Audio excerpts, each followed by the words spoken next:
miliyoni 8 mwagenze mu kukola eddagala bwe muba mutandise okukola eddagala process y'eddagala nayo si wa kuwa bantu bammwe. World Health Organization must look at the drug itself. So once it is a drug, it must go through a modern process. Ina steps zeitamu. Yes. Ndibasoboka eddagala okujja ko ya COVID myaka egi negenda ku nkima negenda ku mmese negenda wa negenda ku human being. Ne bafuna ba volunteers. Kati in Uganda is not easy to get volunteers because they are suspicious about projects. Yes. Babitya buli bimwe bagamba esisobola kuligezesezako buli befu kubanga they kakati kitegeeza ti emmese zeetaagibwa mujja kugula n'enkima zeetamale emmese zeetaagisa ne miliyoni 8 anti gwereta yeegula kyemubulira gwotutte emmese si zino. This is a scientific rat. Yes, wayingidde mu nsi ekola eddagala kakati ne minisita yennyini n'ababaka ba parliament ne ba scientists tebasobola kumunnyonnyolerako. Ono omusajja Mulumba Musenero yakolanga mu ministry n'ayangamu byanyazeemu n'agenda mu kalu kati emuluma nnyo. Ye yali alowooza nti ali ku malisi gye bayogedde. Yes, they have malice. They have malice. Okay. Because for me you know nti ngira omuntu ngoberera omuntu nemanya bano be baliwo bano benyini bano be bakikoze. Okay. Kaka nemanya nti bagenda ku abantu bagenda ku insight nga abakozi beedime. Normally the insight teachers at the commencement of terms or during the exams. President yagambye tugenda kutandika okusoma mu January. Kati bagenda abasomesa bayinza okwediima bajja kubona ekibiina kya UNAT beediime. Museveni abawe sente z'abawa miliyoni mu kibiliyoni anabbi bazibbe basirike teba true cause wabeerawo abakirima era zino sente omukazi Museveni ze yabawa biliyoni 15 bwe bazitwala mu union sente bazibba sente baziwa omukazi kakati oba kino kitwagazaaki owesimu muveeko nedda sometimes kiyinza okuba nga kigamba nti oba gundi teraba oba ki owesimu muveeko tuli live totya kakati nkugamba nti ezo sente mu union bazibba bayincitinga ba members as you talk about National Security Fund you don't talk about UNATU. UNATU ekibiina ky'abasomesa kitwala buli musomesa kimujjako 1%. Bali bameka mitwalo 16 1% ku buli zo ziragawa ku musaala every month zo ziragawa. You talk about National Security Fund kuba abagala okubba sente baliwa batagetinza omusomesa National Security Fund. Okay. Yes. Notamanya National Security Fund kakati wonotwala yo mid-term access sente tebajja zi-investinga mu longo term kuba the money is intended for investment. Bakola losses bakola ki tebali akibanyonyola. Ne president simanyo ba parliament yayisiza bill the president naye atunulya demands z'abano ne yena akisindikira aba National Security Fund kati aba National Security Fund bone beerabira tisikuwakanya Museveni. No, an expert in economics should tell you this money will be kept in a liquid form. We calculate the number of people who are going to retire, who are going to receive this money, so therefore a large percentage of the money is not going to be invested. Okay. To just take a wow about what was the purpose of investing in money? Kakati echo mutimusobola kitegeera because the newspapers kakati today explain to me lwaki strike ya abasawo yagudde. It is still on. Yagudde. No, it is still. They have no credibility. Banabu batemba nyonyi. It is still on. Banabu bayitumolo batemba nyonyi. How many people go to hospitals? People fear to go to hospitals. Many people use gundi herbs. Kakati ffe batugamba mu economics. The price of a commodity remains high as long as there are no substitutes. Many people are using herbs. Okay. They go for good. Kakati ngaze ngenda wali bana bange. The confidence of people in hospitals is at its lowest. Amanode bagajjamu obwesige. Yes. Nebono kanti ka government. How many people go to government hospitals? Batono ddala. Yes. Kubanga ne bagenda namwe kati gabeera. Tocha asobola kugamba nti effective boycott. Effective boycott kitegeeza n'amalwaliro ga minister ni gakole ki? Gedime. sika government ko kaba sawa akulosi bedi kyovula batukuga nti allied workers. I'm a trade unionist myself. Okay. You must look for allied workers. This is why in Uganda you cannot have a trade union for journalists. Why? Some people are satisfied with what they get. You cannot have a united Nimze Tamale nange kino kyatuchogereko kubanga bevanga ba journalists embere ntulwana yenyo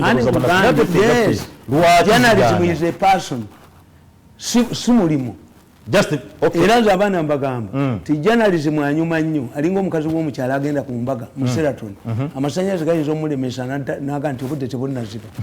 You must know when to leave journalism. Okay. Journalism in these days is a launching pad. Genda mu politics, genda mu public relations, genda wa. Journalism is just a stepping stone. Yes. To connect you to the world. Yes. Naddala abawala abalungi nasomesa nga mu journalism nembaga you are ugly gwe tosaana kubeera ku TV is for beauty and smart people and some men like you. Okay. Nti abawala ababeera ku TV obukatto kiraba tewakyali a training babba wantu kita poaching bajja ne bakubba obakolere program ne bakubba nga bwolaba bana abawala ba house girls nti bwaliko okusimula ennyumba ono n'amutwala. Nobody is interested in the training. Yes. Tamale. Njatandike n'ensonga. I'm moving. Yeah. Kakati njagala okubabuulira nti abasajja bwe baba baagala abasomesa beediime oba abasawo beediime basooka ne bakuba mu mpapula zaabwe sikandozi eziri mu gavumenti. Babye bweziti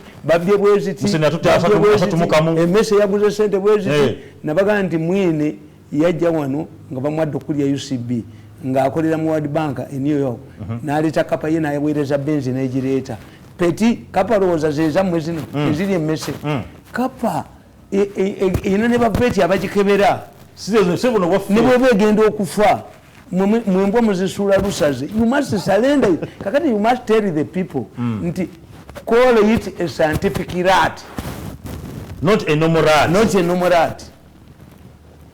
And tell us ebintu biri ku internet. Let those who are opposed give us where they could buy cheap ones. Over we need it or not in the scientific research. Kakati kasitamula mu bulwawo awo olina asasanya mawulire tujja kulaba ine eminya egya miliyoni. You are stupid. Tosaana kubeera mabega wa muzindaalo. You are not fit to write for a newspaper because your knowledge is limited. Okay. This is where some of us score and we get a large following. Yeah. Because I base my programs on knowledge. On knowledge and facts. And facts. Tekakati today, when somebody tells me nti ensenene baasose ne bawandiika mu East African ne bagamba nti Uganda Airlines olowooza have reservations about it ne bagamba nti etandise okusereteninga giants. Uganda Airlines? Yes, I read it in Uganda mu East African. Kakati nendaba store eno. Okay, yensenene. First of all era eringa ya messe. Omuntu yenna yali alinnyeko ennyonyi akimanyi nti how can somebody vend ensenene is impossible. Neweewuunya bakubidde Jeno Katumba wamala essimu we are investigating tekiriiyo. Mzee Tamale kyabadde kipange nkugambye tekiriiyo. Vending ennyonyi ogimanyi? Yes. Ennyonyi ebeeramu olukubo bweru. Yes. How can somebody ennyonyi nga bayingira olukubo olwo luba busy era batera okubawuninga. Yeah. Create space abantu bandika ensawo zaabwe mu bugundi buno obwa waggulu. It is a narrow thing. So vending means I stand in that space that corridor and start calling for people who can buy ensenene. Ensenene. Tekiriiyo. It's not there. I dismiss it with the context. How can you say a vendor? A vendor means after entering the plane, nekisawo kyange ntandika okwogera ng'oyimiridde mu space ki and who will listen to you and how have you reached there? Two, kankusipirifying genda mu taxi park mulimu bus ne coasters kamunye bo abatembeyi babeera bweru ne bakonkona ku dirisa naye abatunde mumbwa mu bus era nabo bayimirira wakati bwe kiri mu coaster bagenda baddeno kasa akatebe kanako wakati bakatulako how can oyo yevenda yatonde mumbwa ye emumbwa eno mukalakasa ene mumbwa ani ene mumbwa that's a vendor the word is vendor vending mu Luganda kyeki what vending okulejjesa nti atudde mu nnyonyi n'ekisawo kye agenda agamba ogulako even the newspapers are not vended in a plane. Tell those who have not traveled unless you have a different plane, unless Uganda Airlines has different planes. So kino kyabadde just manufacture kakati bwemala kukidismissing ekyo nembuuza what happened, what are the possible biri bisatu. One, omusajja ayinza okuba nga babadde bagenda bweru ng'alina banne abamutumye ensenene but ensenene normally oziteeka wansi wa bugundi suitcase enene kakati bwe baaguze n'abaleeterako ez'okulyako babadde batudde mu different seats n'akwata banne ng'amuwaako ez'okulyako. That one is understood. But not somebody who stands up to vend. One, two, ekyokubiri where I can understand nti bayinza okutuma kubanga power ekola kyonna ky'osobola nti sambode babadde bayingira nga bamaanyi who are they babadde bayingira nga bamaanyi nga balina ababamanyi oli najja n'abaleetera babadde ndoza time eweddeko. That's the second observation I can make. The third observation I can make in the abuse of office. Why? Waliwo omusajja ano bamuyita Latigo. Latigo yali manager wa Uganda Airlines. Latigo ennyonyi n'emuleka ng'eraga London. Ennyonyi yali emaze okutuuka mwakula e Ghana n'esuwe to London. Yagiyitayo n'ekomawo. Yes. Latigo yayita ennyonyi n'ekomawo mu Uganda. Yali ya Uganda. Ya Uganda Airlines. Yali manager Latigo. Ennyonyi was forced to power amafuta. Ezedda zaali tezilandinga na mafuta. Nayiwa amafuta mu Lake Victoria. Yes. Paulo Muwanga yalina mukwano gwe nga mwawule bwa Kagoma. N'abagamba mu church nti enkyamba twala London. I don't know how he processed.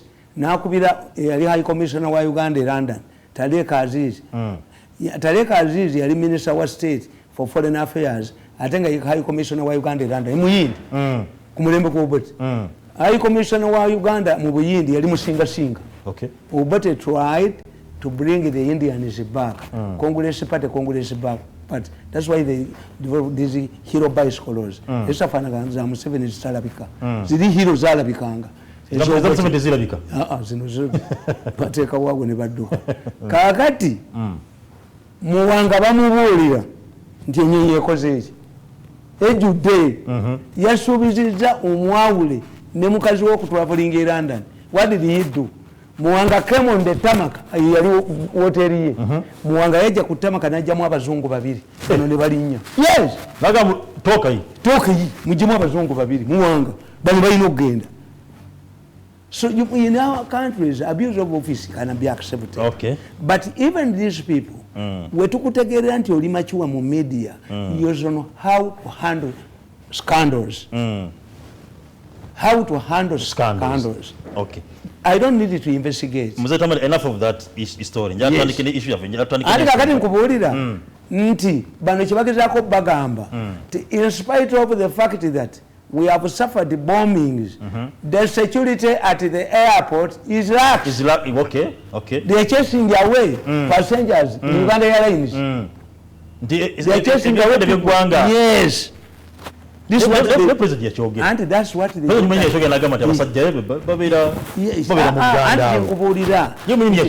know kumanya how to fight your enemy. Kubanga bali abazungu balina insurance. If you die nga kyofiridde mu kigute bakusasula.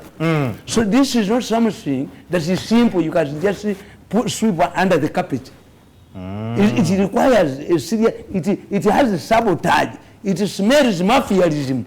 Era ino kubatunuulira nti wakateekayo manager omukazi omupya bali bagala kutwala manager ono aliyo ye n'abalemerawo n'abakuliyetingira crisis kuba oyo gundi professor waso yali mu government printers manyi bato nagibaletera naye nasigalawo kakati omukazi gwe bali baga nti yasinze ebigezo omusoga nafuna ekya deputy kakati awomba tegeera era mu 1985 if you don't know ennyonyi abayekera ba Museveni bawamba ennyonyi yali eraga e London ne bagisuula ekasese anti yali ekulya okero sente Kayire yajonera watono nnyo naye batta abantu abo abakolanga mu Uganda Airlines I remember man called Kabundu babatta tukonaive nga basazeewo badire ennyonyi ya Uganda Airlines yali esigaddewo sente nga yekolera abawokero sente abayekera bagiwamba ne bagisuula ekasese ennyonyi yaffe eya Uganda Cargo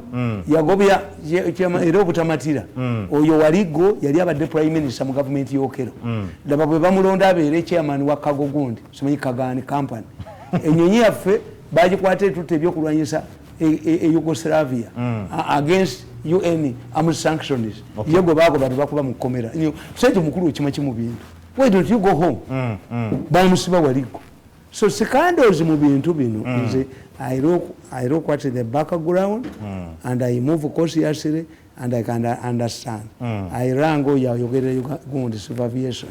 Luja. Nebanga nti ali mu meeting. I want to tell him, don't joke with this thing. Omanya times a patriotic man like me, I nkole emirimu egitali na jange. True. But because I know nti benkoli abana Uganda bashima. Okay, mzee Tamale, tandikeni issue okubati. President tandikeni issue. Tunoli kino.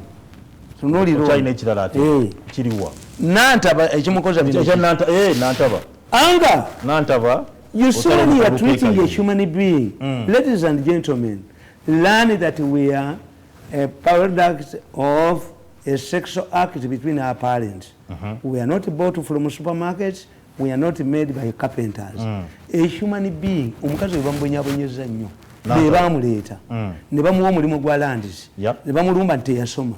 Nantaba yatuukako nga tafuna musaala. Ng'omusaala gwe gwonna bagutwala nti yafulawo. Era nekivaamu ddaka she's independent. N'agenda ne bamunoonya bamubattule. Nantaba era ne baagala basibeye ku musajja yabadde amutweiringa. Omusamuzi era yabadde aguzzeemu ne mubattula n'aguddukamu ogwa Nantaba. Omusajja eyatta n'agamba asa Nantaba yasaba ebintu. Omusajja eyatta n'agamba nti nzikiriza nze natta sijja kumalira kooti naye enanga yali akwata Nantaba. Owaiso yali akwata Nantaba. Kakati Nantaba agenze mu is bitter. In fact, let me tell you, for us Baganda, when somebody is involved in an accident and does not shed blood, and the blood remains in the body, in many cases such a person dies. Abaganda baganti mafumira omuntu nga ffe aboogera to vomit. I vomit out when I'm hungry. I vomit, I abuse, I do what? I'm okay. But you have many silent people in government who are facing with the anger. But because banonya yakawogo nabaganda President Museveni ajadiro nakulumu agamenti government ye bagiwambya alabe ba minister abazina mu wagamba agabe onaku nti oba abatwale egindi I have not come across a happy minister. Babona banyimba ubulinzi bubayingiramu ne bubakyoga ne butwala sente ne bukuba amawulire ne bukwonona ne bukuba ki ne bukyoga nolaba omukazi nga Nasali talina mwana abakoledde emyaka 7 ne mugoba ne mutwalira enkya ne mukomyawo ne mulaba babyandaala abo n'obuvuka bwe bwabba oluguudo lw'ekatosi ebintu ebyo byonna n'abitunda ne biggwa. You think such a people are happy? No, they can't. And you think their families are happy? Tekisoboka. A human being is a human being. This woman is expressing anger. Nantaba is expressing anger. Awangira mukulu wa independent yes, chavavayo n'abalaga. You see, I'm telling you, these people, these younger people who humiliate people must change their practice. Kubanga as we speak today, the organic case is concluding, Batemba, ekyokubiri presidential project is dead, ekyo kyafudde, kakati let the country cool down. Wabino byonna mubadde mubikola nti potential ani asobola kuse who is my rival. Tulina okufuna sente kuba president bwetagisa presidential bid yetagisa sente nyingi. Tulina ebintu ebyo the organic case ne presidential project bye bitawanye eggwanga lino. Okay. Because everything, but are you snakes to bite everywhere? Baba la bote bagala send. Yeah. Doesn't he get a salary? Mumukolide ku salary zokka. Kakati ekintu kino, this is a very dangerous story. Story ya Nantaba. Story ya Nantaba. I also saw a presidential advisor supporting an opposition candidate in the right. Yali awagirani. Umwami wajema yani. Basari. A presidential advisor closed openly. Yeah. In political parties, it is indiscipline, punishable. Yes. To not to support your candidate. But this is anger. But Nantaba is no longer in. It is independent. Why is he independent? And in fact, let me tell you, I'm predicting one thing. And you see, for me, when I predict 10 things, I see at least eight happen. I see 8. In 2026, we shall see a split in the movement. You are going to see people who are not going to close to other parties, but you shall have an independent movement. NRMB. I'm telling you. Those who are angered. If you don't constitute a reconciliatory committee headed by Chigongo and people like Uganda and bring your people back, kubanga abantu bakugamba, I was not defeated by NUP. I was defeated by NRM people. How can I work with them? This is what they don't know. How can I work with you again? Because it is a trust which has gone. Okay. Trust. The issue is leave out opportunities. But trust. Until once you say woman, a couple divorcing, trust has gone. They cannot reconcile. After attacking my wife, battering my son, poisoning me 5 times, hiring the thugs to kill me when I have evidence, do you believe that there is still a possibility of reconciling? Unless one of us is a robot, he's not a human being. What we can do is leave me to drive in my lane. Now we know. Yes. Okay. Kali mzee Tamale. President wa Congo, Felix Tshisekedi yavudde nabanga yayogedde muno we wafuwa ne Uganda, President Kaguta Museveni ne bakizanya okuba nti nno UPDF egenda kubanga yingire Congo ebirenge fefeta abampembe ba ADF. But this is not the first time. Naye tutobako nga era UPDF egenda ku Congo. Yes. Yavayo tebyali birungi. And this is not the first time to go to Congo. Yes. And the Congo is a caste country. Congo is a caste country. When you read our history, how is it cast? We have never benefited from Congo.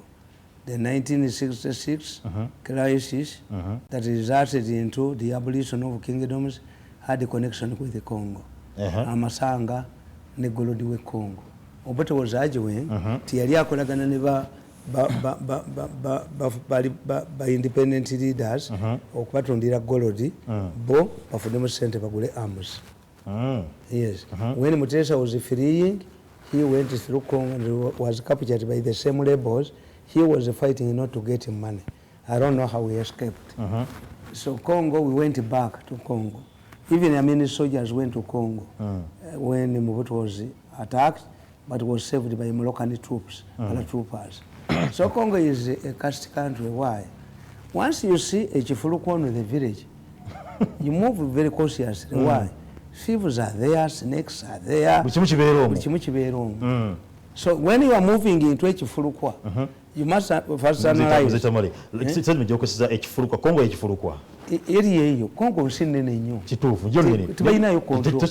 And Uganda is control. Okay. Chifurukwa is somebody, is a house that is not attended to. Otherwise, we wouldn't be going there regularly. Because we have 4 terms. Yep. 1, attack. That a group has attacked you. Normally, an attack goes with a capture of a territory. We have hot pursuit. That when they come to Congo, we follow them. That is hot pursuit. Okay. We have an incursion, like attack it does. It always carries out incursions into Iraq to fight the Kurds. Okay. Kagati, you know, Kitegera. Abayisraeli, ngabachayina amani. Bali baina 80 square miles from inside Lebanon. Tobatuka ko 8 square miles. Okay. Ngabada baje extending. Baje basembereze. Buffer zone yabwe. Okay. What about Putin?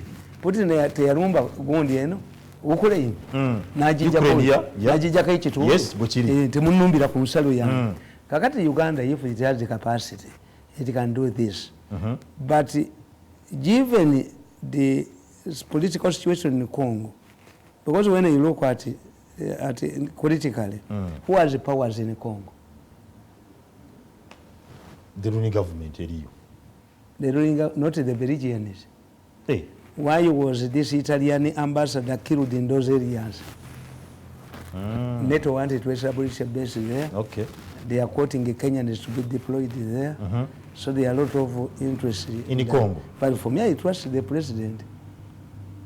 And you must understand the attitude of Congolese toward us. Tamale. With this way, and we have a big date. Bwebanga gundi za fezaso ko bantu bagende Congo. Zava mu bizibu bingi. Ugamba yasoka 66 yava ku bantu ne wano bwaka baka abolished. Twaze waneno, twalaba ko bane bituze wano jojuzi. Muri mwama wanga. Waliwo entereza wakati wa Uganda ne Rwanda. Muri mwama wanga. Muze Tamale tuna no musango twawabirwa. Ngegwanga Uganda. Tugenda kuliwa. Ogokwe kati tebidde mwera. Muri mwama wanga gotunulira. Olaba Afghanistan tewangulwangako.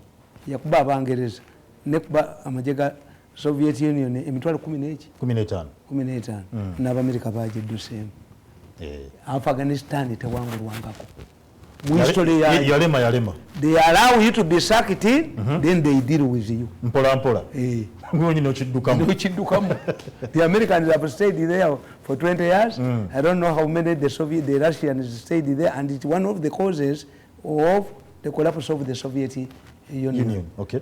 Kakati, me I don't doubt the president's skills and capacity, but let us learn from our past mistakes. Our past mistakes, yes. The last time we brought Congolese women, where the Congolese men happy. God in our value. Yes.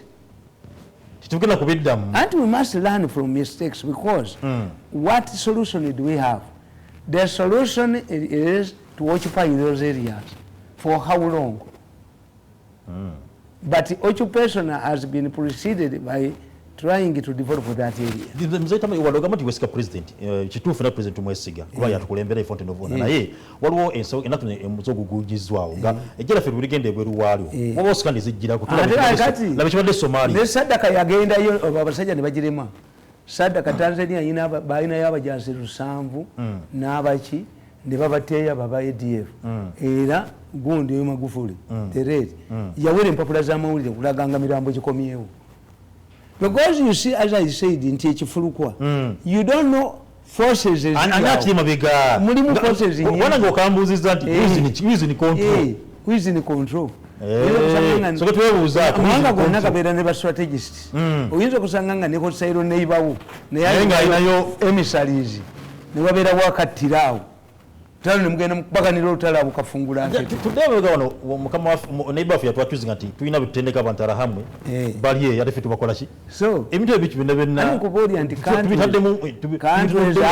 countries have interest to pursue beyond their borders. Yeah.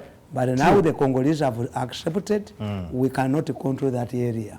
And they have given you, like the Sudanese gave you, access into Sudan, and Congo is no more.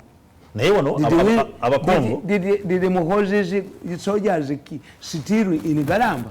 Did they come with wide meat?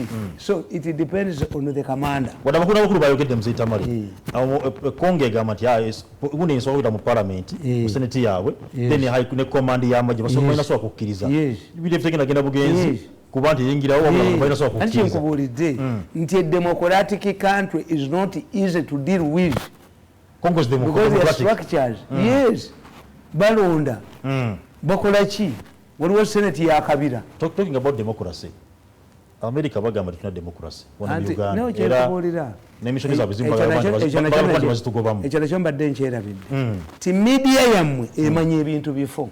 Because you have opposition leaders who don't like this country, who believe in foreigners. Nida mwaro mtu kuzita maso kwanda yagala kukola mbere gwa hata taliyagala. Umbera kunula mkuwa hata taliyagala.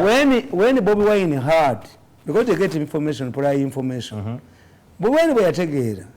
The Secretary of State wa America Blinken agenda Kenya. yatandika oganti ngenda kulambula ali Kenya ategeere violations eziri wano kakati kyembuuza mwe temutegeerangako nga naffe Abaganda tulina omwana ow'ekikubuuko omwana w'ekikubuuko omumanyi abeera n'akabengo oba ekikubuuko wootegeera nti enkuba ejja kutonnya oba kiddedde akabuto kazimba is a weather forecast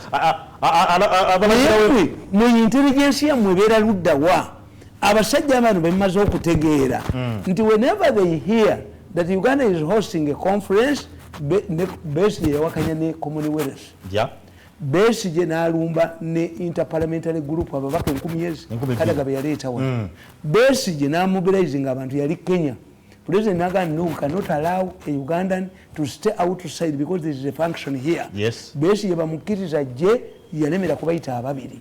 Abasajja ba Besigye bakuba abagenyi ba president nga Museveni alayira. N'omusajja nabaga nti ayosamu nti the Nigerian court nga babuuza lwaki gundi gudu akabamukubira wano. Why didn't they also inform them n'atajja? Yes. Okay. Kakati gundi president bali bamuyise agenda addressinge executive ze Nairobi Besigye yagamba nti mulwadde w'amaaso has he ever gone back for medical check up yali yagala kutta mukolo guli bumba mbategedde nga bwe batyo bwe bakola nti kakati monitor bwe yategeera summit y'Abamerika abo nga bagenda kuyita yatandika okusereralizinga ebya November riots abaafa mwabatasoma monitor ono kumutegeera nti these people when you say a series of stories in monitor something is happening zemba nkimanyi gobera buli kimu ekitambula yes in intelligence you must understand omulimu gwa president Obote gwe yali amuwadde mu 70s yasomanga mawulire nakola analysis that was part of his work okulira Obote analysis I don't know why abamawulire bamulemye nti political lenses ne intelligence ranges ne knowledge y'abamawulire nti kakati nga gundi oliemu era bano yafananga Katumba Wamala nti yalige nti we are investigating it owamawulire okukubira essimu tolowooza nti anoonya facts no nakulaga katuni wano nga bakubye ono minister of information nga ne president naye nga Uganda gyayogerako eri mu bandages. So when you say a newspaper ringing a minister, ringing, let me teach you today. Previously, a take a defamation, libadde kugamba. Tebasobola kuvunana na publishing lies. If you made any effort to verify the story. The story, yeah. So in order for journalists to protect themselves, they would ring you. True. That if era bakwatako baga Kabira pays Uganda in gold. Nibaba yola. They said enemies are today's friends. Ate ababa kule ne batukanyuka. By the same people. Kubanga a system bwogite wirogitegera n'ogibala. Nti omwami wa wano takolerwa kino bo mukyala wa wano takolerwa kino. Bwokola kino ate you must understand the consequences. Kati fe tubibala. Gold monitor nti paid in gold. Aba monitor bakubanga Museveni bonna baba wemirimu. Bonna waliwo bajjayo bamukolero gwa presidential campaign which is now nipped in the bud teyina gyeraga kakati nkugamba nti abamawulire abo gwe okukubikubira story they don't read to you the whole story bakwako kitundu bakubuuza bubuuza we have received the reports that somebody was found in a Uganda airline plane vending grasshoppers. What's your take on this? Kakati Katumba Wamala, umala kubuuza bali. I've not heard about this information. It does not mean that every time you are asking you have to answers. No. Okay. You don't need to answer. Let me check. Let me find out. But give me. Why don't you ring the public relations officer? But ministers fight over Kazindalo. They want to be every day. I used to see ministers saying themselves to grab a microphone to introduce a press conference, which is the role of a press secretary. Natikona obusuutibwe nirikona obusuutibwe niribamba n'obusuutibwe kakati mukagundi mukatenti ka president mutera mutuka mba secretary zibe osanga omuntu natuka emisinde natekawo ensawo ye oluyimba lw'eggwanga lugenda okukubibwa ng'akatuddemu why nti oyo atudde mu katabo omu oyo kakati Museveni bakolagana bubbi nze Tamale ng'ogamba tinno abantu bano badde batirimbula abantu badde batirimbula bana Uganda bombs ezibadde ziriwo babeera hired ba machinery kukiba nti babali hired ogende Congo kinasolving obutembadde muri mu ggwanga as military strategies it does not mean that there are no rebels in Congo. I'm not doubting. Their base is in Congo. That one I know.